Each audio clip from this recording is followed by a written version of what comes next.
Saludos, bendiciones, amados, nuevamente en otro episodio aquí en Vamos a Él. ¿Y te ha pasado que alguna vez tú has querido cumplir algo y no has podido hacerlo? Le dijiste a un amigo que le vas a ayudar tú a cambiar sus cosas, a mudarse de casa, o le prometiste a tus padres que ahora sí les vas a echar la mano, o haces otro tipo de juramento y tal vez no lo has podido cumplir. Pues aquí vamos a ver la importancia de los votos. Esta porción es la porción número 42, Matot. Acompáñame a estudiarla. Y Matot está situado en lo que viene siendo el número de libro de Números o Bamidbar, capítulo 31 al 32, 42. Es el capítulo completo. Matot tiene que ver con la raíz, la palabra es vara, como cuando el Eterno elige a Aarón y pone una señal que sería una vara que se levanta entre todas las demás. Matot quiere decir tribus, familias, de manera que en esta porción o en este contenido vamos a ver que lo más importante es la familia. Y comienza con el juramento, comienza con la palabra. ¿Sabes? En la palabra, cuando uno hace una promesa, nos aclara que no tenemos que tardar en cumplirlo. ¿Por qué? Porque lo que nosotros hablamos, lo que nosotros decimos, se equipara y se sube al nivel de la Torá. O sea, la palabra de Dios, cuando nosotros hacemos un juramento, por ejemplo, hay gente que tiene problemas con el alcoholismo y promete no tomar por un tiempo, promete no tomar por siempre, promete cosas. Los mandamientos que nosotros ahora sí que, pues sí, nos comprometemos o nos ligamos al Eterno, lo que decimos nosotros que no viene establecido en la Torá, pero lo comprometemos delante de Dios. Es un mandamiento, una regla o una ley para nosotros mismos y se sube o se equipara al mismo nivel que la palabra de Dios, que la misma Torá. Por eso es una ley para nosotros. Es decir, si son 613 los mandamientos que ya se han contado, pues este sería el número 614, que vale solo para nosotros porque ya se hizo este juramento. Y en esta porción comienza con esta parte de que si una persona pues va a hacer algo y pone un juramento, pues está bien que lo jures, pero lo vas a cumplir. Tienes que hacerlo rápido, cumplirlo rápido, no tienes que tardar en cumplirlo.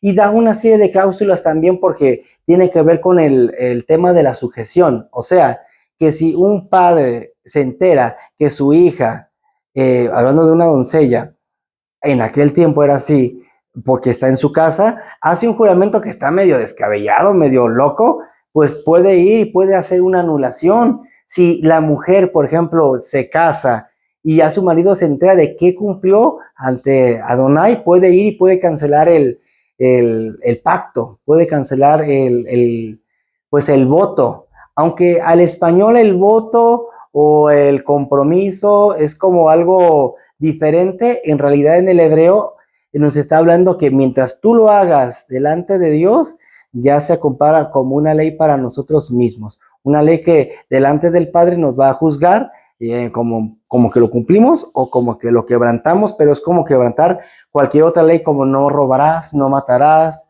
no tendrás dioses ajenos, así de grande lo equipara. Por eso esta serie de anulación tenía un protocolo. Si se enteraban lo que venía haciendo la autoridad, en este caso de la mujer, pues lo podían anular, pero si se enteraban y no hacían nada, ya no podía anularlo de esta manera.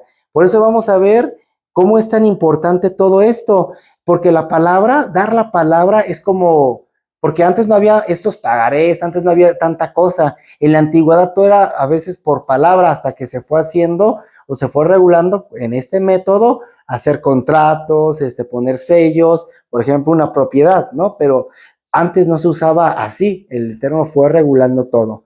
¿Me explico? ¿Qué pasa?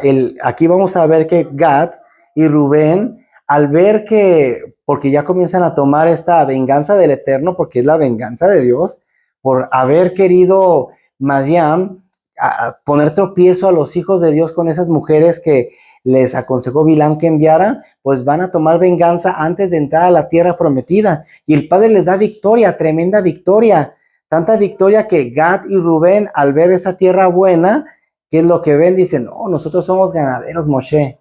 ¿Pero qué crees? Pues curiosamente esta tierra es para ganaderos y somos nosotros ganaderos. Y quieren tener una tierra anteponiendo primero, porque le están diciendo, Moshe, a ver, aquí está bueno para el ganado y nos vamos a quedar y vamos a construir establos y casas para la familia y esto y aquello. Y Moshe se enoja por ello. ¿Por qué? Porque se recuerda de sus antepasados, o sea, sus padres, que ya habían hecho el pecado al hablar mal de la tierra por los espías que envió y ese reporte lo que ocasionó. Y cuando ven que ahora estos hombres de Gad y de Rubén están hablando estas cosas, se enoja bastante y les dice, o sea, ¿acaso ustedes tienen miedo? O sea, se quieren establecer y asentar y no es la tierra que el Padre ha prometido. Nota que el día de hoy Israel, estas dos tierras no forman parte de Israel, porque en realidad no era la heredad que el Padre tenía para ellos. Parecía buena, parecía provechosa y lo era, sí, pero no era la tierra que el Eterno había predeterminado para dárselas a ellos. Tanto así que cuando sucede lo del exilio, o sea, cuando viene así a atacar, estas son las dos primeras tribus en desaparecer. Aquí vemos la importancia de nosotros, pues ahora sí que aceptar la palabra que el Padre nos dio para cumplirla. En este caso, vuelven a solicitar otro concilio, otra reunión con Moshe. ¿Qué es lo que ocasiona? Pues le dicen a Moshe, bueno, está bien, pues no es miedo, nosotros vamos a ir de enfrente, al frente para poder combatir contra el ejército y tomar la posesión. Y en cuanto la tengamos, la victoria, pues nos volvemos a este sitio. Nada más nos establecemos, dejamos a nuestras mujeres, a nuestros niños, nuestro ganado y vamos al frente. O sea que no es por miedo. Y bueno, se llega al acuerdo, a la negociación de que, bueno, está bien, pero Moshe les acomoda el orden, pero no va a ser primero el establo y después la familia. Le dice, vas a construir primero las casas para tus hijos y ya después vas a sentarte con tu ganado. Pero Moshe también quería realzar, enfatizar la importancia de la familia. Algo muy importante que Gad y Rubén, por tenerlo presente, por ver lo que estaba pasando, porque al momento de ir a la guerra podrían perder hombres. ¿Qué es lo que vemos? Pues así no fue, ¿verdad? No fue así, el Eterno estuvo con ellos, pero ellos ahí tuvieron su fe o su confianza sentada en lo que podían ver, no en lo que el Padre les había prometido. Y eso es lo que pasó. Hacen ¿cómo se hace? Hacen ese acuerdo. O cosas muy interesantes que cuando terminan la guerra esta de que les cuento de Madián, cuando ellos están repartiéndose el botín, aquí también hubo otro detalle. Pues resulta que, o sea, la orden fue, porque miren, se volvió a repetir, ¿no? O sea, el Eterno les da una orden y no la cumplen al pie de la letra y hay consecuencias. Bueno, pues la orden fue, vayan y destruyan a Madián por tanto, hicieron de maldad. De hecho, ahí entre o sea, entre los reinos, o sea, los reyes de Madián, estaba Bilam. Entonces él murió a espada en esa venganza que hubo por parte del Eterno, porque salieron aproximadamente 12,000 hombres ahora sí que a ir en contra de ellos.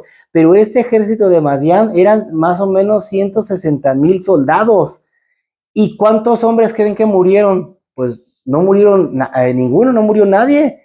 Aquí hubo un detalle del Eterno, la grandeza de Dios manifestándose. Entonces estamos viendo que esta guerra era de Dios y por eso no murió nadie en esta guerra contra Madián.